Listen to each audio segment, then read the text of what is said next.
Steve Casula says he jumped out of his chair, punched Max Bredeson in the chest, hugged him, and screamed, "Let's go," when Brady told him he's returning for his fifth season. He says, quote, "He's so important to our on and off the field performance as a team. He's a real one, man. I think sometimes, and not to beat a dead horse, he doesn't get the credit he deserves. He's every bit as good at what he does as what Colston Loveland, was at what he did. I get it. He didn't touch the ball as much, but Max is special, man." And maybe like his position doesn't, there's not a position there anymore, like on the All Big Ten team where you got to slot in a fullback. I know he's technically kind of a tight end too, but and put him on the preseason All Big Ten team too. Oh yeah. I mean, getting him back because for the reasons we've talked about before, where yes, it's exciting that Chip Lindsey is coming in and you've got this weapon at quarterback now in Bryce Underwood. And that's fun. That's a new toy. That's a new system to learn. But the best version of this team that they'll field this year, they're gonna pound the rock. They're gonna run the football with Jordan Marshall and Justice Haynes. And there's nobody better in the country at clearing a lane for guys like that than Max Bredesen is. So it's one of those guys, you think of an NFL team, and there's a guy in every NFL team who makes a massive contribution and is just so uniquely like this is who we are that no one else, I won't say no one else has ever heard of, but no one values as much. Max Bredesen is that guy for Michigan football. And I'm just excited to see that guy go to work again because it's usually ends with someone on their rear end. Yeah, it's not usually him. He's usually, I mean, he's incredible. I know this is like a Max Bredesen pro Max Bredesen podcast. I know we talk about him probably more than anyone, and I think that's completely deserved based on the impact that he's had at Michigan. They did. Steve Casula also mention that they've got to figure out ways to not have these tendencies when he's on the field and all this stuff. But the most amazing thing to me about what Max Bredesen does is like there is a clear tendency when he's on the field. You're more than likely going to run the football, yet it continues to work. Right? They weren't a great running team last year. I think none of that had to do with the tendencies with Max Bredesen on there. You had a couple very good running backs, especially Kalel Mullings was the most productive, and then really a lackluster offensive line. But 10 total catches in Max's career. Last year, out of 356 offensive snaps, 270 of them were run plays at 75.8%. Little math there. 80 on the 86 pass plays he was in on, he only went out for routes on 48 of them, stayed into block on 38 of them on some of those play action ones, which I think look like those are some of my favorite plays to watch. I don't know why. It's kind of beautiful. He comes in motion. You think he might be run blocking, and then he stops and gets in pass pro on a play action pass. But um, there's a clear tendency there, Anthony, but doesn't seem to matter all that much. He's what we call a non-negotiable. Like he is going to do his job regardless. So Yeah. that's it's a pretty special thing to have, and they're lucky he's back for a fifth season.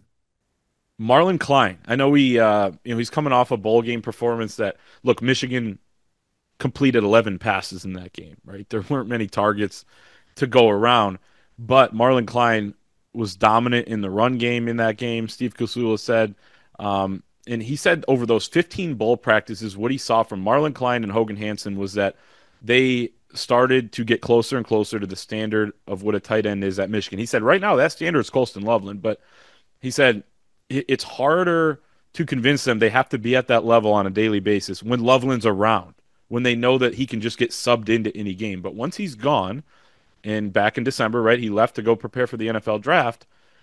Then they realized like we're the only ones left. We have to do this, and he saw that. Um, he saw that kind of come into play there a little bit more heading into that bowl game, and he says on a potential breakout season for Marlon Klein specifically, he says he and I have talked about this. It needs to be. He and I together need to make sure that happens because we talked a lot about his ability and his potential. He's helped us win a lot of football games here, played outstanding as an inline tight end this past year. But he and I are both in agreement that it's time for that to happen this fall. It's going to be interesting for not to loop someone else in on a Steve Casula conversation, but Guys like Steve Casula and Lou Esposito, the defensive line coach, came into rooms last year where, all right, here you go. You've got a first round pick, or in Lou's case, two first round picks. Just let them have at it. What a great job to take. It's a great job to take and a great place to be and a And great they're both place to recruiting their start. asses off, and they're restocking those. Not They to are. not They're to doing a interrupt, great but job. What I think is an interesting sort of subplot to this year is seeing how those guys that step in for the Kenneth Grants, the Mason Grahams, the Colston Lovelands of the world, how are you able to backfill that? mhm. Yeah, that's going to be a huge part of all this. But I'm a little higher on Hogan Hansen just because he's played less football. So for me, the more he plays, the better I think he's going to get.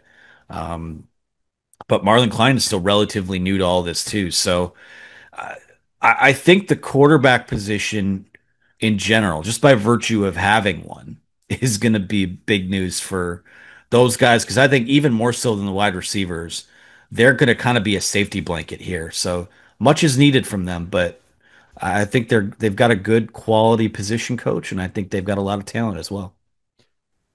I agree. And go back and watch the ReliaQuest Bowl. Klein was, I mean, he was blocking his ass off. And maybe that was part of that, switch flipping a little bit in terms of knowing that, hey, I'm the guy now, and I got to be that nasty player. And he is more the inline guy. We're going to see them on the field together. Hogan Hansen, next guy, as we wrap up here.